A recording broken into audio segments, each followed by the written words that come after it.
નમસ્કાર મિત્રો, આજકાલ ભારતીય જનતા પાર્ટી અને કોંગ્રેસ વચ્ચે કોણે શું કહ્યું અને કયા સમાજનું અપમાન કર્યું એના વિશે બેફામ નિવેદનો ચાલી રહ્યા છે. મને લાગે છે કે માનનીય વડાપ્રધાન નરેન્દ્ર મોદીએ 10 વર્ષમાં શું કર્યું એનો હિસાબ આપવાને બદલે એ કોંગ્રેસને ભાંડવાની કોશિશ કરી રહ્યા છે અને કોંગ્રેસના જે સ્ટાર પ્રચારક છે રાહુલ ગાંધી, જેનો એમને ખૂબ ડર લાગી રહ્યો છે, એ જે નિવેદનો કરે એને વિકૃત કરીને એને ડાયવર્ટ કરવાની કોશિશ કરે છે. કેન્દ્રના મંત્રી અને રાજકોટના ભારતીય જનતા પાર્ટીના ઉમેદવાર લોકસભા માટેના પરસોત્તમ રૂપાલાએ જે રીતે ક્ષત્રિય સમાજની દીકરીઓ અંગ્રેજોની સાથે એનો સંબંધ જોડવાની કોશિશ કરતું એક વિવાદાસ્પદ નિવેદન કર્યું અને ક્ષત્રિય સમાજનું અપમાન કર્યું, જેને આપણે પણ વખોડ્યું અને ક્ષત્રિય સમાજે પણ વખોડ્યું. પણ રાહુલ ગાંધીએ એક જગ્યાએ અગાઉ રાજા મહારાજાઓ કંઈક જમીનો કબજે કરતા હતા કે જે કંઈ વાત કરી, એકાદ નિવેદન કર્યું, કોઈ રાજા મહારાજાનું નામ નથી લીધું. રાહુલ ગાંધીએ પણ આવું નિવેદન ન કરવું જોઈએ એવું પણ અમે માનીએ છીએ. પણ એ રાજાશાહી અને લોકતંત્રની વચ્ચેનો ભેદ કદાચ સમજાવવા માંગતા હતા. એ પછી તો ભારતીય જનતા પાર્ટીના સુપરસ્ટાર નરેન્દ્ર મોદી એ રાણા પ્રતાપથી લઈને છત્રપતિ શિવાજી મહારાજ સુધીનાનું અપમાન રાહુલ ગાંધીએ કરી નાખ્યું. એવી રીતે એમણે છે ને અપપ્રચાર શરૂ કરી દીધો.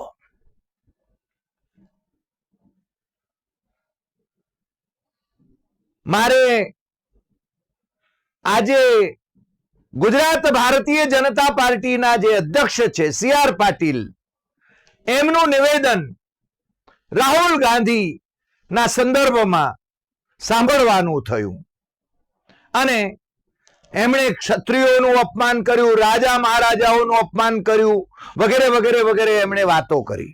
નરેન્દ્ર મોદીએ તો કર્ણાટકમાં જઈને એમની હિન્દુ મુસ્લિમની આખી જે ભૂમિકા છે, એક ડિવાઈડ ઊભી કરવાની, એની વાત કરી કે રાહુલ ગાંધીએ રાજા મહારાજાઓની વાત કરી પરંતુ સુલતાન, નવાબ, બાદશાહોની વાત નહીં કરી. મને લાગે છે કે ઇતિહાસની ખણખોદ કરવાને બદલે નરેન્દ્ર મોદીએ 140 કરોડની જનતામાંથી 80 કરોડની જનતા ગરીબીમાં કેમ સબળે છે, તમારું 10 વર્ષથી શાસન છે અને તમે મફત રાશન કેમ આપો છો અને વિકાસના ડીમડીમ વગાડો છો, એનો ઉલ્લેખ કરવો જોઈએ, એની સ્પષ્ટતા કરવી જોઈએ. આ દેશ 1947માં આઝાદ થયો, એના પછી સતત પ્રગતિ કરતો રહ્યો છે. એની જે કઈ આર્થિક મર્યાદાઓ હતી એમ છતાં પણ જુઠ્ઠાણાઓ હકતા વડાપ્રધાનો આ દેશમાં નહોતા. અને એ વાત પ્રિયંકા ગાંધીએ ગુજરાતમાં આવીને ગઈકાલે જ હજુ કરી છે.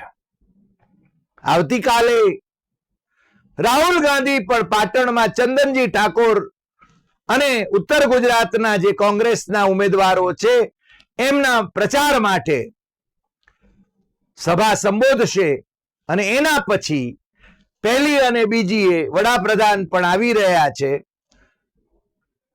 માનનીય ગૃહમંત્રી અમિત શાહ તો ગુજરાતમાં જ છે.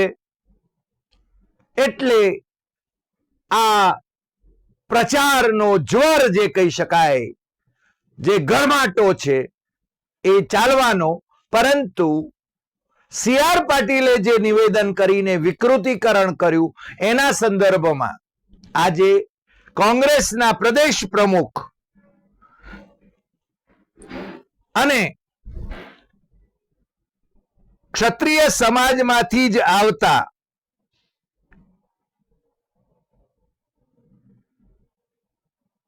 શક્તિસિંહ ગોહિલે પણ જે નિવેદન માનનીય વડાપ્રધાને સંસદમાં રાજા મહારાજાઓ અંગ્રેજોની સાથે મળી ગયેલા હતા એના સંદર્ભમાં જે સંભળાવ્યું અને ઉપરથી ચેલેન્જ કરી કે આની અંદર મેં જો કઈ કાટછાંટ કરી હોય તો મારી સામે કેસ દાખલ કરવામાં આવે, મને જેલમાં મોકલવામાં આવે, એવું આ લીમડાના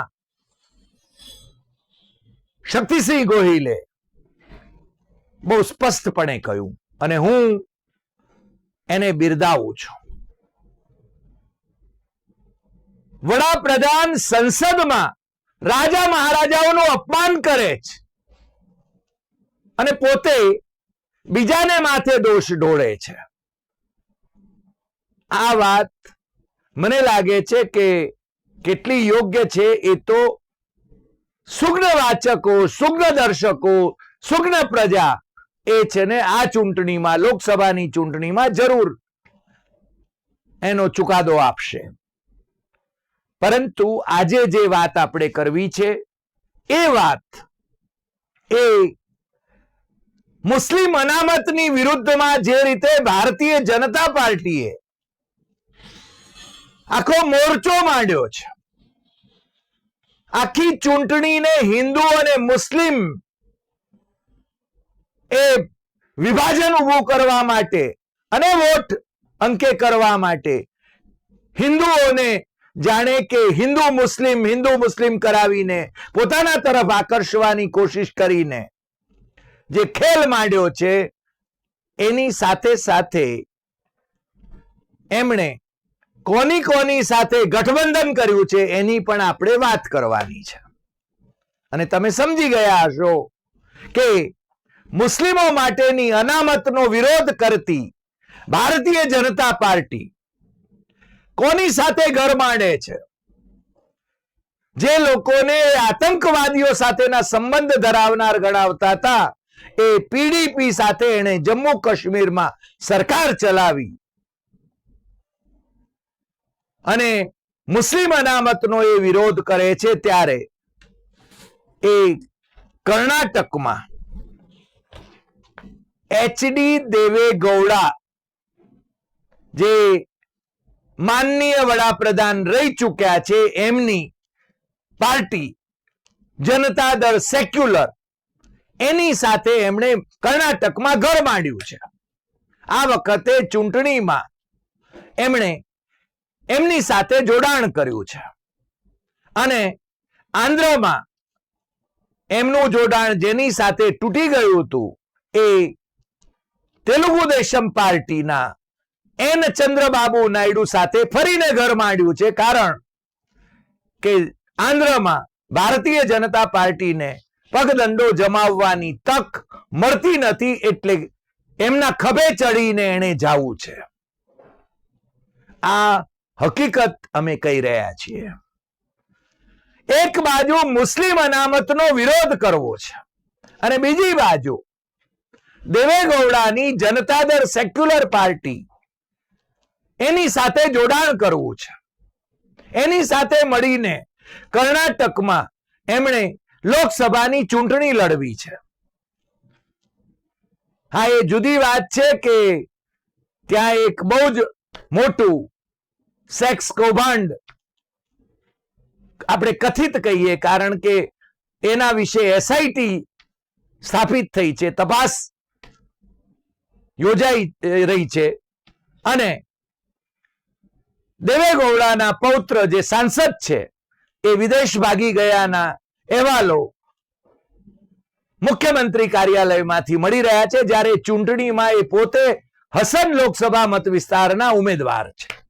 પણ એ આડ વાત છે. પ્રશ્ન એ છે કે દેવેગૌડા પોતે એમ કે છે કે મુસ્લિમ અનામત દાખલ કરવાનો જે કામ હતું, જે પગલું ભરાયું, એ મેં ભર્યું છે. અને નરેન્દ્ર મોદી મુસ્લિમ અનામત ના સંદર્ભમાં કોંગ્રેસને ભાંડે છે. કર્ણાટકમાં 30 વર્ષથી મુસ્લિમ અનામત અમલમાં છે. ભારતીય જનતા પાર્ટીની સરકારો ત્યાં આવી ચૂકી છે, પણ એમને એ વખતે મુસ્લિમ અનામત સામે વાંધો નહોતો, કારણ કે ત્યાં પણ હિન્દુ મુસ્લિમ કરવાનું એમને ફાવતું હતું વોટ મેળવવા માટે. પણ મુસ્લિમ અનામત એમણે દૂર નથી કરી. પણ આ વખતે એમનો જે ગભરાટ છે હારવાનો, એને કારણે એમણે આ મુસ્લિમ અનામતનો મુદ્દો ઉઠાવ્યો છે. અને દેવેગૌડા કહે છે કે હા, હું આ અનામત લઈ આવ્યો છું. 1995માં દેવેગૌડાની સરકારે કર્ણાટકમાં મુસ્લિમોને ઓબીસી કોટાની અંદર એક અલગ વર્ગીકરણ 2B કરીને 4% અનામત આપવાનો નિર્ણય કર્યો હતો.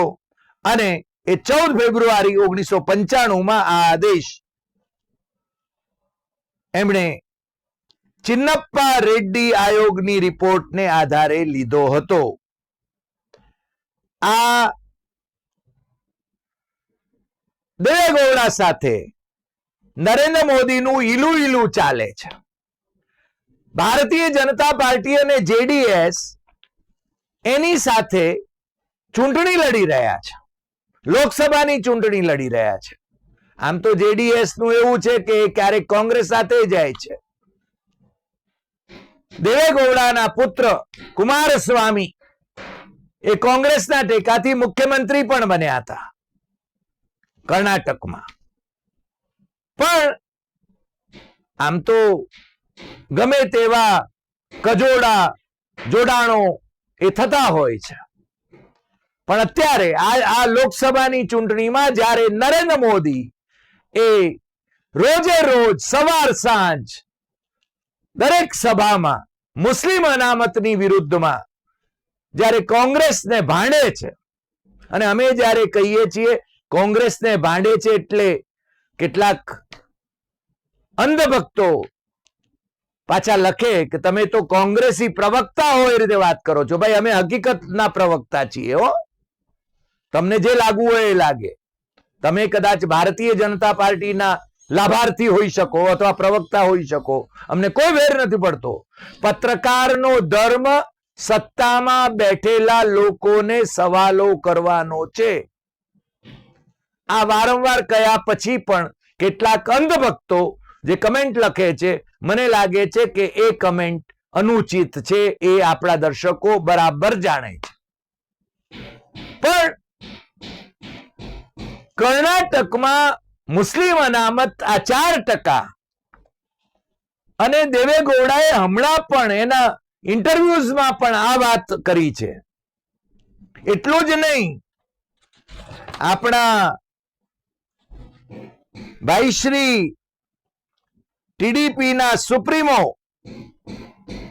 એન ચંદ્રબાબુ નાયડુ, એમણે તો એમ કહ્યું કે TDP fought for Muslim quota in Supreme Court. અને જગનમોહન રેડ્ડી એ મુસ્લિમોને અનામત આપવાની બાબતમાં જુઠ્ઠાણા ફેલાવે છે. જગનમોહન રેડ્ડી એટલે તમને ખ્યાલ હશે કે YS રેડ્ડી જે કોંગ્રેસના મુખ્યમંત્રી હતા, એમના પુત્ર, અને હવે YSR કોંગ્રેસ જે છે એના એ સુપ્રીમો છે અને મુખ્યમંત્રી છે. તો ટીડીપી ના રાષ્ટ્રીય અધ્યક્ષ એન ચંદ્રબાબુ નાયડુ એમ કહે છે કે TDP fought for Muslim quota in Supreme Court. અમે સુપ્રીમ કોર્ટ સુધી લડ્યા છીએ મુસ્લિમોના કોટા માટે. અને ભાઈ શ્રી નરેન્દ્ર મોદી એ વાતોના વડા કરે છે. આમ તો કરવું કઈ નથી. મુસ્લિમોના કાર્યક્રમમાં જ્યારે જાય ત્યારે સબકા સાથ સબકા વિકાસની વાતો કરશે. તમારા માટે જુઓ, મેં તો પેલા સાઉદી અરેબિયાના રાજકુમારની સાથે વાત કરી અને હજનો કોટા વધારી દીધો. અરે ભાઈ, હજનો કોટા તો બધાનો વધાર્યો છે, તમે કઈ ધાર નથી મારી. પણ એમણે બધે યશ લેવો છે. અને મુસ્લિમ કોટા જે છે એ મુસ્લિમ કોટા કાઢવાની હિંમત નથી, અને છતાં એ ખાલી ચૂંટણીના હથિયાર તરીકે મુસ્લિમ વિરુદ્ધમાં હિન્દુઓને ભડકાવવા માટેની આ કોશિશ કરી રહ્યા છે, જે મને લાગે છે સમજદાર પ્રજાએ એને વખોડવા માટે ખુલ્લા આવવું જોઈએ. જુઠ્ઠાણાઓના સરદાર જ્યારે મલ્લિકાર્જુન ખડગે માનનીય વડાપ્રધાનને કહે છે, ત્યારે અમને જરા એવું લાગે છે કે નહીં, આપણા દેશના વડાપ્રધાનને માટે આવા ટાઇટલ સારા નહીં, કે જુઠ્ઠાણાઓના સરદાર છે એવા ટાઇટલ સારા નહીં.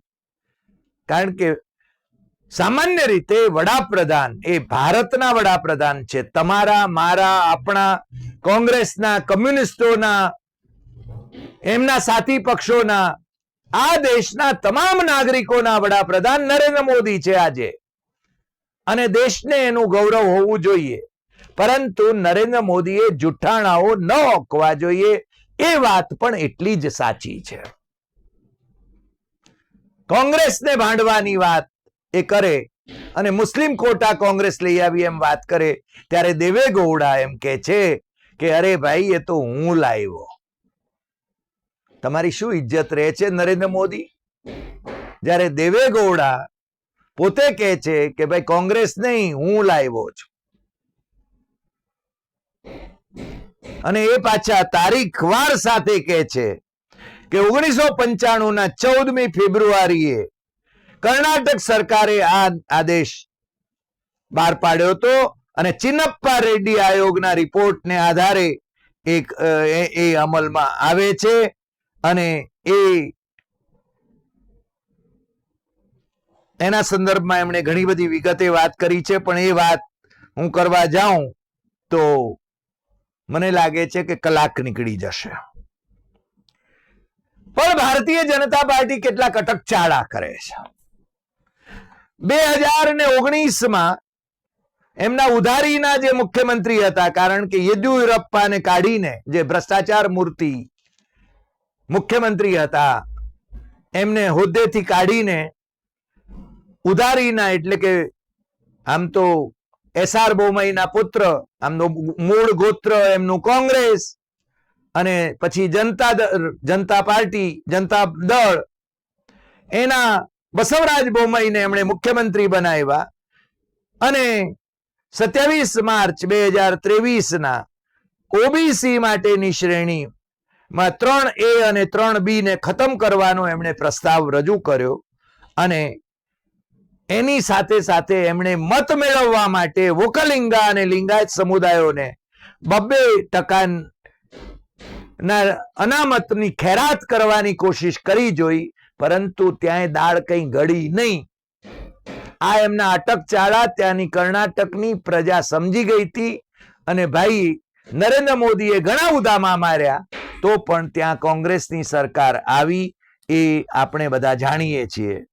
અને એના સંદર્ભમાં સુપ્રીમ કોર્ટે 13 એપ્રિલ 2023 કહ્યું કે આ રીતે જે ખत्म કરવાની વાત છે, જે सुप्रीम कोर्ट ने 13 अप्रैल 2023 को कहा कि मुसलमानों के लिए 4% ओबीसी कोटा खत्म करने का कर्नाटक सरकार का फैसला प्रथम दृष्टा अस्थिर और त्रुटिपूर्ण था.